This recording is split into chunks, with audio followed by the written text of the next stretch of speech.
Assalamualaikum warahmatullahi taala wabarakatuh. Sebelumnya perkenalkan, nama saya Dian Nurika Wahyuni dengan NIM 21383042007, Prodi Akuntansi Syariah kelas A. Di sini saya akan menjelaskan mengenai maksimalisasi laba penjualan dan peramalan penjualan. Dimulai dari materi yang pertama, yaitu maksimalisasi laba. Sebelum saya menjelaskan mengenai maksimalisasi laba, maka saya akan menyinggung sedikit pengertian dari laba itu sendiri. Jadi, laba secara umum adalah selisih dari pendapatan di atas biaya-biayanya dalam jangka waktu atau periode tertentu. Pengertian lain menyebutkan bahwasannya laba adalah kenaikan modal atau aktiva bersih yang berasal dari transaksi sampingan atau transaksi yang jarang terjadi dari suatu badan usaha dan dari semua transaksi kejadian lain yang mempunyai badan usaha dalam selama satu periode, kecuali yang timbul dari pendapatan atau revenue atau investasi pemilik. Jadi, maksimalisasi laba di sini adalah suatu upaya pelaku usaha dalam memaksimalkan keuntungan yang dapat diperoleh dari usaha yang dijalani dalam sebuah usaha atau bisnis yang dikelola oleh seseorang. Selanjutnya adalah faktor. Terdapat beberapa faktor yang dapat memaksimalkan laba. Di antaranya adalah yang pertama, besarnya perusahaan. Semakin besar suatu perusahaan, maka ketepatan pertumbuhan laba yang diharapkan semakin tinggi. Yang kedua, umur perusahaan. Perusahaan yang baru berdiri kurang memiliki pengalaman laba sehingga ketepatannya masih rendah. Yang ketiga, tingkat leverage. Bila perusahaan memiliki tingkat hutang yang tinggi, maka manajer cenderung memanipulasi laba sehingga dapat mengurangi ketepatan pertumbuhan laba. Yang keempat, tingkat penjualan. Tingkat penjualan di masa lalu yang tinggi, semakin tinggi tingkat penjualan di masa yang akan datang sehingga pertumbuhan laba semakin tinggi. Dan yang terakhir adalah perubahan laba masa lalu.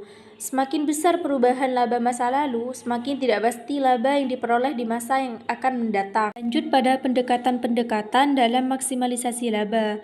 Dalam maksimalisasi laba terdapat beberapa pendekatan, di antaranya yang pertama pendekatan totalitas, yang kedua pendekatan rata-rata, dan yang ketiga pendekatan marginal.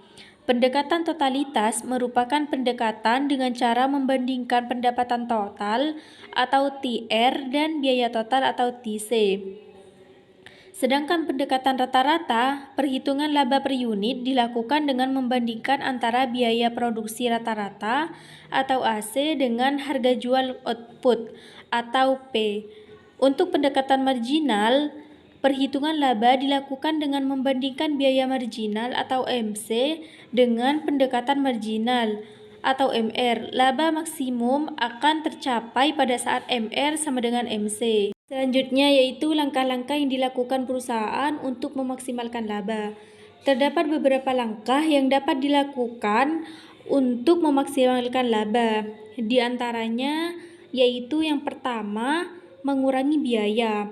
Langkah-langkah identifikasi yang dapat diambil untuk meminimalkan biaya langsung perusahaan seperti mendapatkan harga yang cocok dengan pemasok, mereview kembali sistem dan proses bisnis perusahaan agar dapat meminimalkan keborosan yang mungkin terjadi. Efisiensi biaya umum juga diperlukan untuk mengurangi biaya yang tidak perlu dikeluarkan oleh kantor.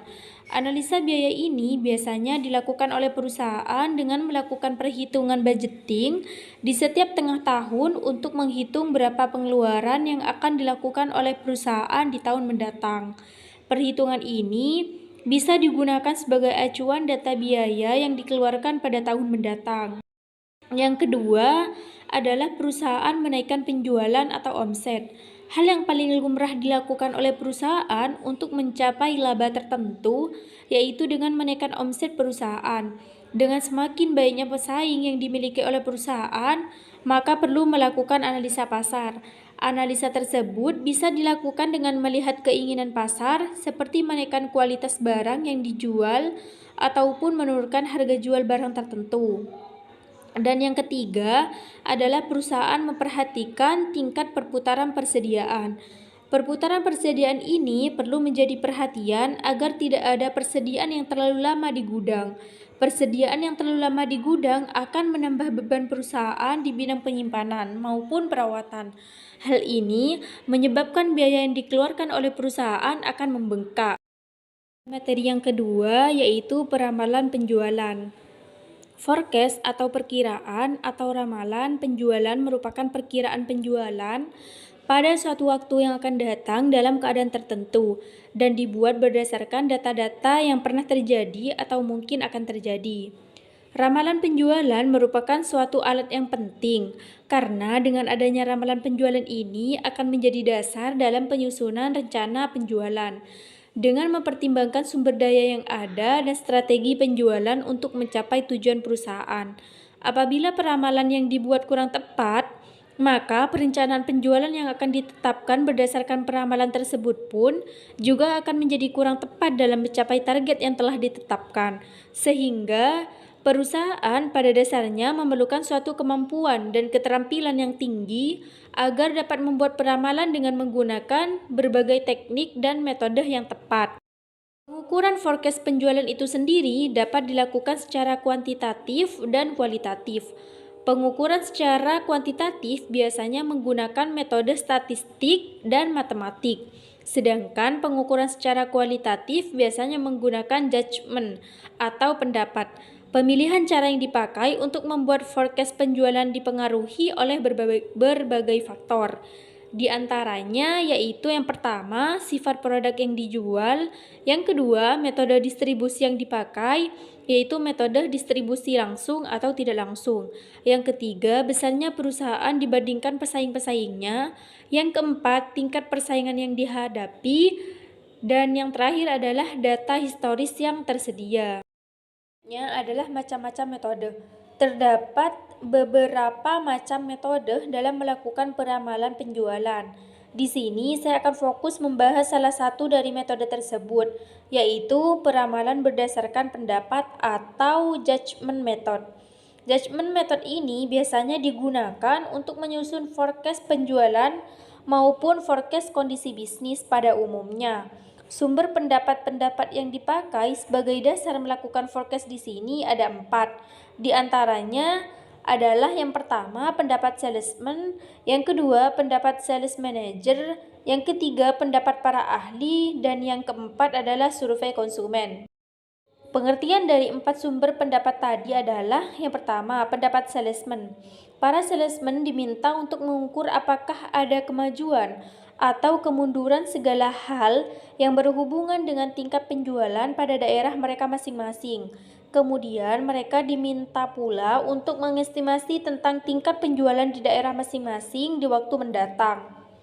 Perkiraan para salesman itu perlu diawasi karena mungkin ada unsur kesengajaan untuk membuat perkiraan yang lebih rendah. Dan yang kedua, pendapat sales manager.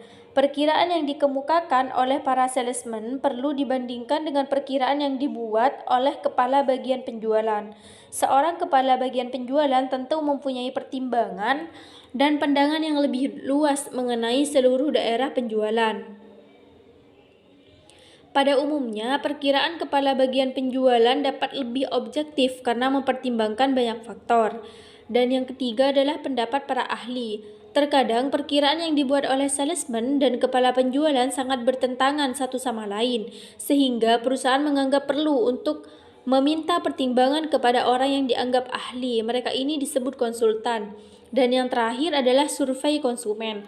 Apabila ketiga pendapat di atas masih dianggap kurang dapat dipertanggungjawabkan, maka biasanya diadakan penelitian langsung terhadap konsumen.